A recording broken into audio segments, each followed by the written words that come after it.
যেদিন এই কাকুলিয়াতে বোমাবাজির ঘটনা ঘটেছিল পরের দিন থেকে মাধ্যমিক পরীক্ষা শুরু হচ্ছে। কতটা আশঙ্কা এবং আতঙ্কের মধ্যে সেই এলাকার বাসিন্দারা প্রতিটা মুহূর্তে প্রতিটা রাত্রি কাটাতে হচ্ছে একবার তাদের কাছে গিয়ে জিজ্ঞাসা করুন। যার বিরুদ্ধে অভিযোগ তিনি যদি এখনো পুলিশে ধরাছোঁয়ার বাইরে থাকেন, রবীন্দ্রনাথ ভট্টাচার্য। দেখুন, রাজু নস্কর বিরুদ্ধে সুকমল দেবনাথ যখন অভিযোগটা করছিলেন বললেন রাজু নস্কর এই কোন কোন নেতা নেত্রীকে এবং কোন কোন পুলিশ অফিসারকে টাকা দেয় সেইটা পরিষ্কার করে বলে দিয়েছে। আমি জানি না অভিযোগপত্রে সেই নামগুলো তিনি লিখেছেন কিনা।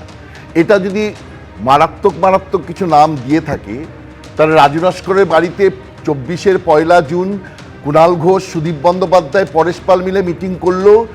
এই বড় নেতা নেত্রীরা তাকে কোনোভাবেই রেয়াত করবে না, তাকে গ্রেপ্তার হতেই হবে এবং সেটাই হয়েছে। কিন্তু সোনা পাপ্পু অবশ্যই এই সামনেই ইলেকশন আছে, এই ইলেকশনের সময় এরা যদি একের পর এক এই ইলেকশন মেশিনারিগুলো বন্ধ হয়ে যায় তাহলে কিন্তু তৃণমূলের পক্ষে খুব মুশকিল হবে।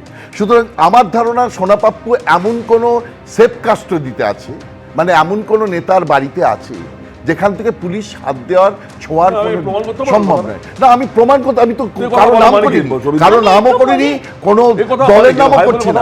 আমি বলছি কোনো এমন কোনো ইনফ্লুয়েন্সিয়াল সেফ কাস্টডিতে রয়েছে, আমি কোনো দলের নাম করিনি, কোনো ইয়ে করিনি, কোনো ব্যক্তির নামও করিনি, কোনো নেতার নামও করিনি।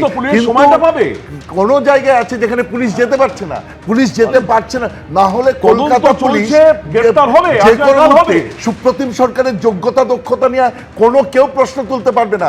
সবাই জানে তিনি কিরকম দক্ষ অফিসার। আর কলকাতা পুলিশকে যদি দেওয়া হয় না, ক্ষমতাটা হাতে দেওয়া হয়, 8 দিনের মধ্যে গোটা বড় 5 মিনিট লাগবে, আমরা বিশ্বাস করি 5 মিনিট লাগবে।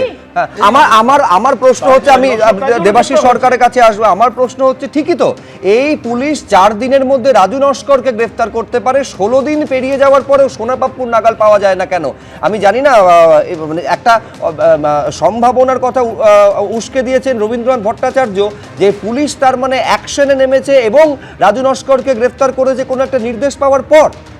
দেবাশিস সরকার, না, এই সমস্ত সমাজসেবীদেরকে নিয়ে আলাদা করে কথা বলার প্রশ্নই ওঠে না।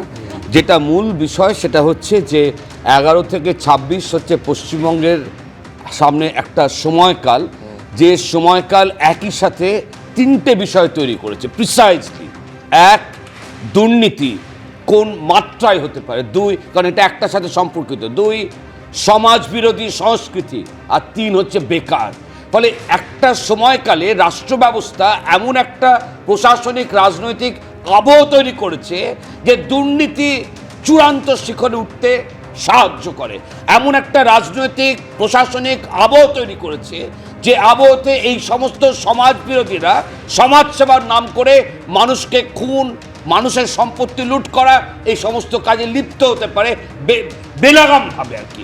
এই সময়কাল এমন একটা সময়কাল, বেঙ্গল গ্লোবাল বিজনেস সামিটে রেকর্ড পরিমাণ খরচ এবং অংশগ্রহণ হতে পারে, আর রাজ্যে বিনিয়োগ তলানিতে থেকে বেকার মিছিল তৈরি হতে পারে, পরিযায়ী শ্রমিক তৈরি, এসব একটার সাথে একটা সম্পর্কিত, কোনোটাই বিচ্ছিন্ন ঘটনা নয়। যে নামগুলো নিয়ে আমরা আলোচনা করছি সেই নামগুলো আলাদা করে কখনো কোনো গুরুত্বপূর্ণ নাম হতে পারে না।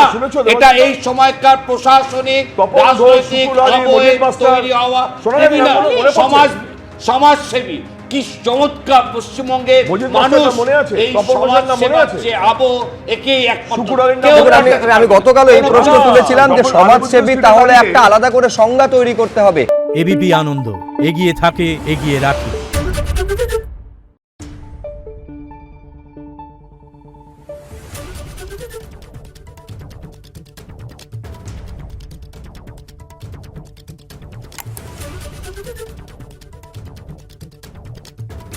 Thank you.